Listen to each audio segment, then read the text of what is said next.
Pemirsa, hujan deras yang mengguyur Jakarta sejak Sabtu sore hingga malam membuat sejumlah ruas jalan tergenang. Salah satunya di Kali Krukut, luapan kali membuat akses jalan terputus.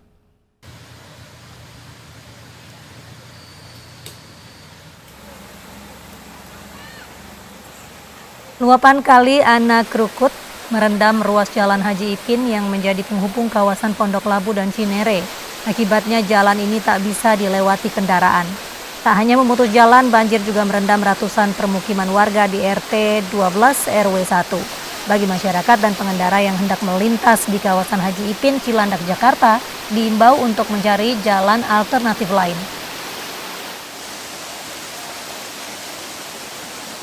Kurang lebih dari habis sisa kan? Kurang lebih habis sisa setengah 8-an. Ini apa bang, yang menyebabkan banjirnya apa tadi? Iya, kalau penyebab banjirnya sih kurang paham banget sih ya. Paling ya kalau nggak kiriman dari Bogor, ya karena hujan deras juga.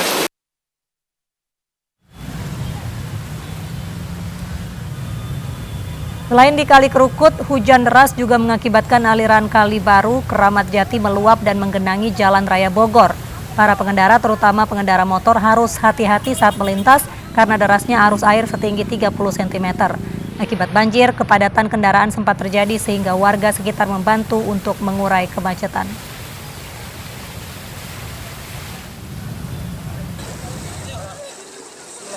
Banjir juga menggenangi 300 rumah di Jalan Damai Ciganjur, Jakarta Selatan. Satu warga meninggal dunia akibat tertimpa bangunan rumah yang longsor.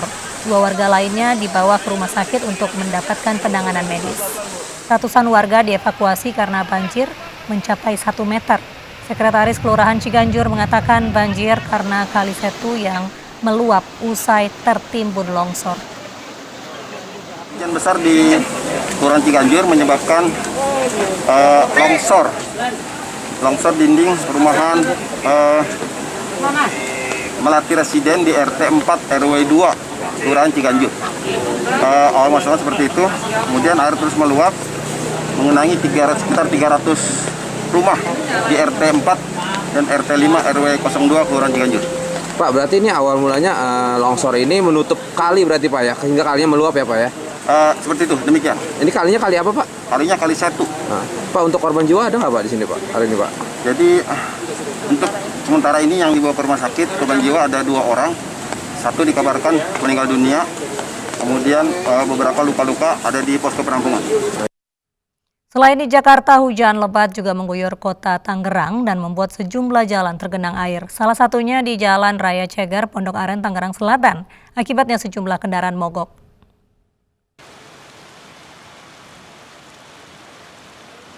Genangan air setinggi 40 cm di Jalan Raya Ceger, Pondok Aren, Tangerang Selatan mengakibatkan kendaraan yang melintas mogok. Buruknya sistem drainase menjadi penyebab Jalan Raya Ceger menjadi langganan tergenangnya air saat turunnya hujan. Akibat genangan air ini, arus lalu lintas dari arah Pondok Aren menuju Bintaro, Jakarta terganggu.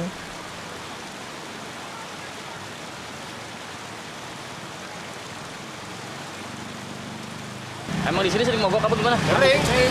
Oh sering banjir juga? Sering. Oh tadi dari mana abangnya? Akan dari Pondok Aren mau ke Bayoran. Nah abang sendiri sebagai warga resah nggak nih banjirmu di sini?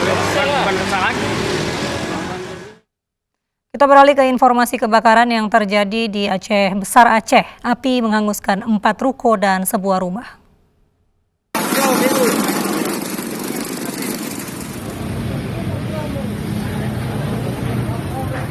Kebakaran bangunan di Desa Ajun, Kabupaten Aceh Besar, Aceh terjadi pukul 6 hingga 8 pagi. Warga heboh lantaran lokasi kebakaran berada di Jalan Lintas Nasional Banda Aceh Melavok. Hujan lebat membuat proses pemadaman lebih cepat. Diduga api berasal dari tegangan arus pendek listrik. Tidak ada korban jiwa dalam peristiwa ini.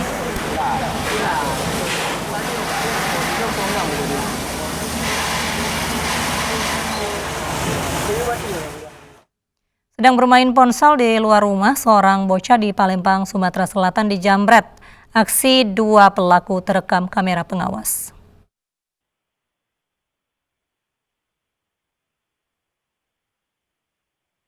Inilah rekaman kamera pengawas CCTV milik warga saat aksi dua pelaku jambret yang mengendari sepeda motor merampas handphone salah seorang anak yang sedang memegang handphone di teras rumahnya.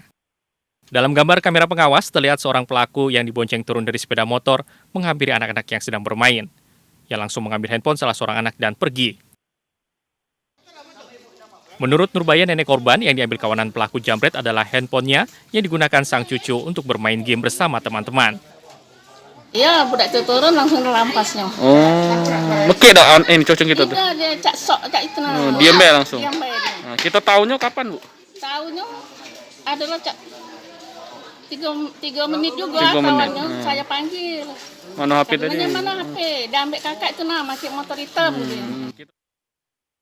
Kini kasus penjambretan tersebut sudah dilaporkan ke Polsek Sukarami, Palembang.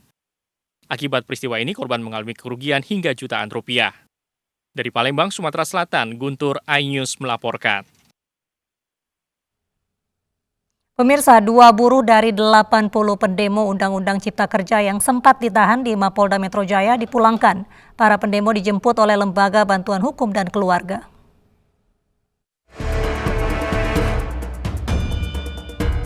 Dua buruh dari 80 pendemo yang sempat ditahan di Mapolda Metro Jaya dipulangkan. Mereka dijemput oleh Lembaga Bantuan Hukum dan Keluarga. Para pendemo tertangkap lantaran banyak oknum di luar Serikat Pekerja dan Mahasiswa yang bergabung hanya untuk membuat kerusuhan. Kemarin karena chaos banyak oknum-oknum yang di luar dari anggota Serikat Mahasiswa yang memang punya izin dan lain sebagainya. Di situ ada oknum dari luar anggota seperti anak STM dan SMP, bahkan lebih parahnya lagi anak di bawah umur 13 tahun ikut unjuk rasa atau aksi. Masih ada 87 pendemo yang diamankan terkait dengan demo Undang-Undang Cipta Kerja. 7 diantaranya kini sudah ditahan Polda Metro Jaya. Sementara 80 orang lainnya masih dalam proses pemeriksaan lebih lanjut.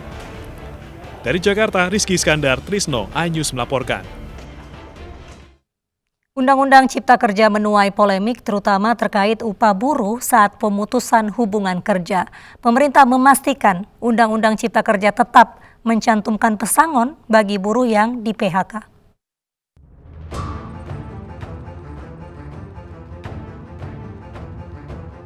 Undang-Undang Cipta Kerja yang disahkan 5 Oktober lalu di DPR RI menuai polemik. Salah satunya terkait upah buruh saat pemutusan hubungan kerja. Pemerintah pun menegaskan berulang-ulang jika Undang-Undang Cipta Kerja tetap mencantumkan upah atau pesangon bagi buruh yang di PHK. Dalam Undang-Undang Cipta Kerja, pesangon tetap diatur tetapi menjadi 25 kali upah. Sementara dalam Undang-Undang Ketenagakerjaan Nomor 13 Tahun 2003, pesangon PHK maksimal 32 kali upah yang ditanggung perusahaan. Selain itu, Undang-Undang Cipta Kerja membagi pembayaran pesangon 19 kali oleh perusahaan, sementara 6 kali oleh pemerintah melalui jaminan kehilangan pekerjaan. Perubahan jumlah pesangon menjadi sorotan sejumlah pihak, salah satunya fraksi Demokrat yang walkout saat sidang paripurna pengesahan Undang-Undang Cipta Kerja pada 5 Oktober lalu. Pesangon itu sesuai dengan Undang-Undang existing itu 32 kali gaji. Ini dipotong, pengusaha hanya tanggung jawab 16 kali. Lalu pemerintah dikasih tanggung jawab 9 kali. Tapi itu pun mekanismenya asuransi. Coba bayangkan, melalui asuransi jaminan kehilangan pekerjaan. Duit dari mana pemerintah bayar itu? Situasi ekonomi sulit begini. Namun terkait pesangon yang ditanggung pemerintah, Menteri Ketenagakerjaan telah menjawab dengan adanya jaminan sosial tambahan, yakni jaminan kehilangan pekerjaan. Dalam pasal 82 Undang-Undang Cipta Kerja tertulis adanya penambahan jenis program jaminan sosial, yakni jaminan kehilangan pekerjaan. Dan untuk sumber dana jaminan kehilangan pekerjaan telah diatur pada pasal 83 Undang-Undang Cipta Kerja. JKP diambil dari BPJS Ketenagakerjaan. Kalau RDTR besaran anggaran program jaminan kehilangan pekerjaan juga telah ditetapkan sebesar 6 triliun rupiah yang bersumber dari anggaran pendapatan dan belanja negara. Pemerintah meyakini Undang-Undang Cipta Kerja memastikan setiap buruh mendapat hak pesangon.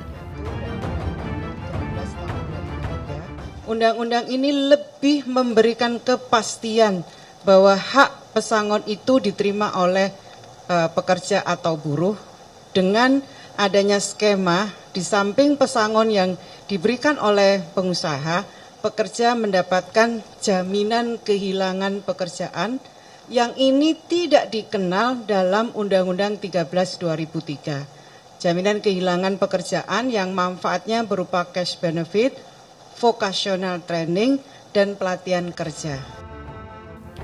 Diketahui upah pemutusan hubungan kerja dihitung dari uang pesangon, uang penghargaan masa kerja, dan uang penggantian hak. Namun ada satu pengurangan item penghitungan uang penggantian hak dalam Undang-Undang Cipta Kerja yang sebelumnya diatur dalam Undang-Undang Ketenagakerjaan. Yakni tidak ada penggantian perumahan serta pengobatan dan perawatan ditetapkan 15% dari uang pesangon dan atau uang penghargaan masa kerja bagi yang memenuhi syarat. Sementara 3 item lainnya yang diatur dalam Undang-Undang Ketenagakerjaan tetap diatur dalam Undang-Undang Cipta Kerja. Tim Liputan iNews melaporkan. Salah satu mahasiswa yang ditetapkan sebagai tersangka akibat merusak sejumlah fasilitas umum mengaku tak tahu mengenai Undang-Undang Cipta Kerja. Ia ikut demo karena mendapat undangan dari teman. Polda Metro Jaya mengamankan sebanyak 1.192 orang dalam unjuk rasa penolakan Undang-Undang Cipta Kerja yang berujung kericuhan. Sebagian besar yang diamankan berstatus pelajar dan mengaku mendapat undangan dari media sosial untuk turun dalam unjuk rasa Kamis lalu. Saat ini sudah ada 14 orang tersangka yang ditahan karena merusak fasilitas umum. Ironisnya, salah satu dari tersangka ikut demo karena diajak teman dan tidak paham soal Undang-Undang Cipta Kerja. Ya, jadi awalnya tuh emang saya terhasut dengan berita-berita hoaks yang ada, dan dengan ajakan dari teman saya makanya saya ikut untuk melakukan aksi tersebut, dan akhirnya saya menyesali akan semua perbuatan tersebut, dan saya sebenarnya tidak mengerti akan apa itu isi dari undang-undang atau isi dari Omnibus Law tersebut. Sampai dengan malam ini sudah 14 tersangka yang kita sudah lakukan penahanan. Sementara sisanya ini kita wajib lapor, ya, yang kita tetapkan sebagai tersangka setelah kita lakukan pendalaman dan gelar perkara. Dari 43 ini 14, jadi ada daftarnya 87, sekarang jadi 43 yang tetap sebagai tersangka. Ya. 14 itu sudah kita lakukan penahanan, sisanya karena memang menyangkut masalah ancaman hukumannya yang di bawah dari 5 tahun atau rata-rata di 1 tahun 4 bulan. Ini kita kenakan wajib lapor ke yang bersangkutan. Smart Payment Indonesia atau SPIN menggelar SPIN Super Big Sale di bulan Oktober 2020. Dalam program ini, SPIN akan memberikan penawaran menarik kepada masyarakat Indonesia. Diskon hingga 99% akan diberikan untuk ratusan produk elektronik, laptop, dan handphone kualitas gaming.